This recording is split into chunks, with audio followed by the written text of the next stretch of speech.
On March 1st, 2026, Iran's Islamic Revolutionary Guard Corps issued a public statement. 4 words of it mattered above everything else. USS Abraham Lincoln Struck. Those 4 words ricocheted across every intelligence channel, every newsroom, every trading floor on Earth within minutes. If true, if Iran had actually put a ballistic missile into a Nimitz-class aircraft carrier operating in the Arabian Sea, it would be the most significant naval strike against an American warship since Pearl Harbor. It would change the calculus of every conflict, every arms treaty, every naval doctrine, for decades. It was not true. But the story of why Iran fired, what it actually fired, how the strike group answered, and what happened next, that story is more important than the lie, because the lie was the point, and the answer was something else entirely. This is what happened when Iran targeted the Abraham Lincoln. By March 1st, 2026, the second day of Operation Epic Fury, Iran had already absorbed the worst 24 hours in its military history. Supreme Leader Ali Khamenei was dead.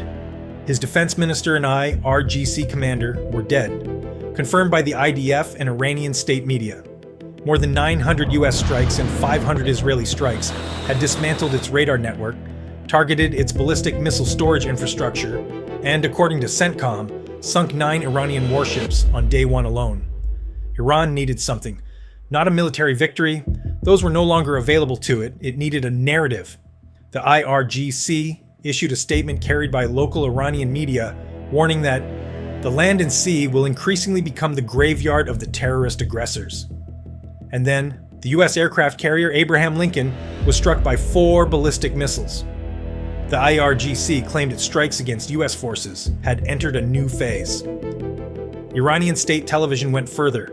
Iran's state television reported that the USS Abraham Lincoln and its strike group were seen fleeing the area at high speed.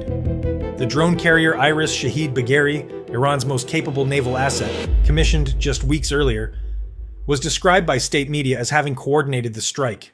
Within minutes of the IRGC statement, oil prices spiked. Defense stocks moved, congressional phones lit up. Every major wire service ran the claim as a developing story. And at US Central Command headquarters in Tampa, the watch officers read the statement and immediately drafted a single-sentence response. The Lincoln was not hit. The missile's launch didn't even come close. The Lincoln continues to launch aircraft in support of CENTCOM's relentless campaign. 4 ballistic missiles, none of them reached the ship. Here is why. A Nimitz-class carrier strike group is not a ship with escorts. It is a layered weapons system, concentric rings of detection and interception, designed around one principle: nothing gets through all of them. The outermost ring begins in space. The Spy-1D phased array radar on each Aegis destroyer, 4 fixed faces, no moving parts, scanning 360 degrees simultaneously, begins tracking inbound ballistic missiles before they clear the apex of their flight path. At apogee, the fire control system already knows the trajectory, the probable impact point, and the intercept geometry. The targeting solution is built before the warhead begins its descent. For ballistic threats at exoatmospheric altitude, the SM-3 Block 2A is the answer. A 3-stage interceptor that sheds its booster sections as it climbs, getting lighter and faster with every stage. The kinetic kill vehicle at the top, roughly the size of a basketball, steers with puffs of nitrogen gas precise to millimeters per second. No warhead, no explosive. It collides with the incoming re-entry vehicle at a combined closing speed that converts both objects into vapor above the atmosphere. If anything survives that layer, the SM-2 engages on descent. Radar-guided, terminal phase. The SPG-62 fire control illuminators on the destroyers track the target in the final seconds, handing it off to the missile. For anything that comes in low, sea skimming, below radar coverage, the rolling airframe missile handles terminal defense, infrared guided, 5 feet long. It homes on engine heat at distances measured in hundreds of yards. When Iran's 4 ballistic missiles left their launchers, the exact system type has not been officially confirmed, but the IRGC's primary anti-ship ballistic missile in this period was the College Fars, a maneuvering variant designed specifically to complicate Aegis tracking. The strike group's Aegis radars were already painting them on the way up. SM-3S launched from the screen destroyers. The intercept vehicles separated in the exosphere. The geometry was clean. stable trajectories, predictable arcs. The mathematics the Aegis BMD system was built for. The missiles didn't come close, not because Iran's targeting was imprecise, because the architecture they flew into had been designed, tested, and refined for exactly this scenario over 3 decades and tens of billions of dollars. The Lincoln didn't maneuver evasively. It didn't divert. The flight deck never stopped operations. No US Navy ships were struck, and the fleet remained fully operational. What Iran fired at the Abraham Lincoln was not just ballistic missiles, it was a story. The Iranian regime's false messaging machine continued to falsely claim that it had sunk a US aircraft carrier. CENTCOM's response was not just a denial, it was a counter-strike in the same domain, the information environment. CENTCOM posted photographs of the Abraham Lincoln actively launching aircraft, real-time operational imagery, the carrier at sea, flight deck crewed, catapults live. CENTCOM emphasized that the Lincoln was not hit, and that incoming missiles did not come close, while noting the carrier continued launching aircraft in support of attacks against Iran. Then CENTCOM deployed the line that ended the news cycle in one sentence. The only carrier that has been hit is Iran's Shahid Bagheri. The Iris Shahid Bagheri, Iran's first drone carrier, commissioned just weeks before the war began. The vessel Iranian state media had described as a mobile base that can operate self-sufficiently throughout the world's waters. The ship Iran had intended to use to project drone power beyond the Gulf, beyond the range of ground-based launch sites across the Arabian Sea. It had been struck at its berthing in Bandar Abbas in the opening hours of Operation Epic Fury. Satellite imagery confirmed the fires. CENTCOM confirmed the kill. Iran claimed to have struck America's carrier. America had already destroyed Iran's. The information war on day 2 had a clear winner. Iran's missile salvo bought them something. Not a hit, not damage, not a degraded carrier. 15 minutes of empty flight deck. The time it took for the strike group to work through the intercept sequence and reset for the next launch cycle. 15 minutes after the last intercept, the air boss called every combat aircraft on the roof. Loaded to maximum gross weight. Catapults building pressure. This wasn't a defensive posture. The pylons weren't empty, the jets weren't configured for intercept. An FA-18E Super Hornet from VF and 41 Black Aces rolled onto Catapult 1 carrying GBU-31JDAMs. GPS guide tow, 2,000 pounds each. The catapult officer dropped to one knee. The whole back broke. 0 to 165 miles per hour in under 3 seconds. 4 Gs into the ejection seat. The Super Hornet cleared the bow and climbed east. Behind it, Catapult 2 fired. Then 1 again. Then 2. 14 jets in 9 minutes. Super Hornets. Growlers. A Hawkeye climbing high to quarterback the strike. Every pylon loaded. Every jet headed for Iran. Iran had fired 4 ballistic missiles at the Abraham Lincoln. The answer was not 4 interceptors. It was 14 strike aircraft. By March 1st, CENTCOM confirmed the Lincoln Strike Group remained in continuous offensive operations throughout the missile engagement. The carrier never stopped the air campaign. Iran's largest conventional military bet of the conflict, targeting the carrier, produced 0 damage and accelerated the pace of strikes against Iran. 12 days later, Iran tried again. Not with ballistic missiles this time, with a ship. On March 13, 2026, U.S. naval forces engaged and struck an Iranian vessel that approached the aircraft carrier USS Abraham Lincoln in the Arabian Sea, according to U.S. officials familiar with the incident. According to 2 U.S. officials briefed on the matter, the Iranian vessel approached the carrier strike group while the USS Abraham Lincoln was operating in the Arabian Sea.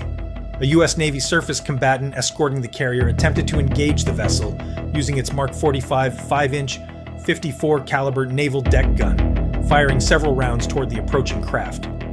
The shots did not strike the vessel.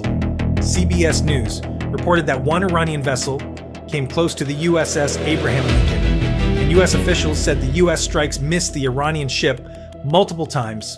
Whether the ship was hit or not is not confirmed. U.S. officials confirmed that no American service members were injured during the latest engagement, and that no U.S. ships or equipment were damaged. The IRGC, for the 3rd time, claimed a strike on the Lincoln. For the 3rd time, CENTCOM released imagery of an operational carrier.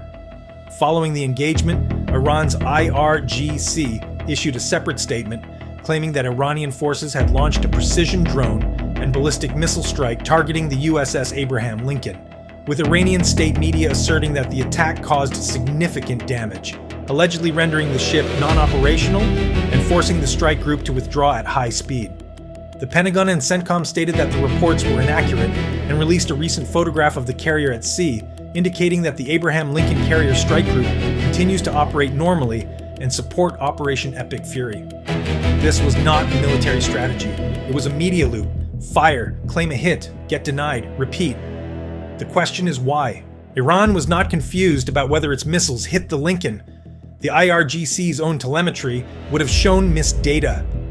The ship never went dark on satellite tracking. No distress call, no debris field, no rescue operation.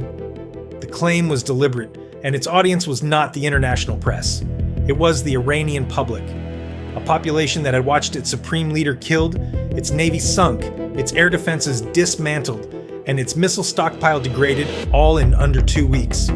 The claim that Iran had struck a carrier was not battlefield reporting. It was internal cohesion management. It was the regime saying, "We are still fighting. We are still capable. We are still here." Iran has shown it can disrupt regional energy flows. What remains far less clear is whether it can use that leverage to shape the outcome of the conflict in its favor. The information war around the Lincoln reveals something important about the state of Iran's actual military position by day 2 of the conflict. According to figures released by U.S. Central Command, American forces had damaged or destroyed more than 90 Iranian vessels since the broader conflict began, including small fast attack craft, coastal mine-laying boats, unmanned maritime systems, and larger logistics or base ships. Iran's navy, assessed combat ineffective within 48 hours of day 1, could no longer threaten the carrier with the tools it had built its doctrine around. Fast attack swarms, drone boats, anti-ship missiles from surface platforms. What remained was the asymmetric option, a single vessel on an approach vector, accepting the risk of engagement, generating an incident that could be amplified into a claim. That is not a military posture. That is a country running out of conventional military options and substituting narrative for capability. The USS Abraham Lincoln never stopped flying, through 4 claimed ballistic missile strikes, through an Iranian vessel on approach, through every IRGC statement announcing its destruction. The catapults kept cycling, the jets kept launching. The strike group kept its station in the Arabian Sea, 250 miles off the Iranian coast, operating. In CENTCOM's own public framing, without interruption. That operational continuity is its own kind of message, not the message in the press releases. The message that gets read in every military planning cell that watched this conflict unfold. That the defense architecture around an American carrier strike group, as of March 2026, could handle everything Iran's ballistic missile program produced, and keep launching offensive sorties while it did so. Whether that message deters the next adversary, or accelerates an arms race toward weapons designed to overwhelm that architecture, hypersonic glide vehicles, saturation attacks at scales Iran couldn't sustain, is the strategic question this conflict opened and did not answer. What it answered was narrower and harder to dismiss. 4 ballistic missiles, 1 carrier. The missiles didn't come close. The carrier is still there. For the full story of how US forces sank Iran's entire Gulf naval presence in 48 hours, every confirmed vessel, watch our video on the naval war in Operation Epic Fury.